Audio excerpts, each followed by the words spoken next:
മറ്റൊരാൾ നിങ്ങളിൽ നിറയുമ്പോൾ സ്നേഹം നിർബന്ധിക്കുകയാണ് വൈരുദ്ധ്യങ്ങളെ കരുണയോടുകൂടി കാണുവാൻ. സ്നേഹം കരുണ കൊണ്ട് അടയാളപ്പെടുത്തുകയാണ്. അപായപ്പെട്ടവരിലേക്കും അകന്നിരിക്കുന്നവരിലേക്കും നിങ്ങളാൽ മൗനപ്പെട്ടവരിലേക്കും നിങ്ങളിലേക്ക് പൊള്ളിയ അനുഭവങ്ങൾ തന്നവരിലേക്കും സ്നേഹം യാത്ര തുടങ്ങട്ടെ. നന്ദിയില്ലാത്തവരിലേക്ക് നനവായും പരാതികൾ ഉയർത്തുന്നവരിലേക്ക് പുണ്യമായും സ്നേഹം യാത്ര തുടരേണ്ടിയിരിക്കുന്നു. മലിനതകളിൽ നിന്ന് മടങ്ങി വരുന്നവരെ ആദ്യ നിഷ്കളങ്ക സ്നേഹത്തോടെ തിരികെ പിടിക്കുവാൻ സ്നേഹം നിങ്ങളെ സഹായിക്കും.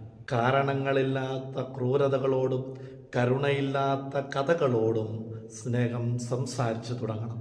ഇപ്പോഴും അവൻ്റെ കനിവിൻ്റെ തണലിലും തലോടലിലുമാണ് ഞാൻ താളം കണ്ടെത്തുന്നത് എന്ന അവബോധം നമ്മളെ വീണ്ടും ഉയർന്നു ചിന്തിക്കുവാൻ സഹായിക്കട്ടെ.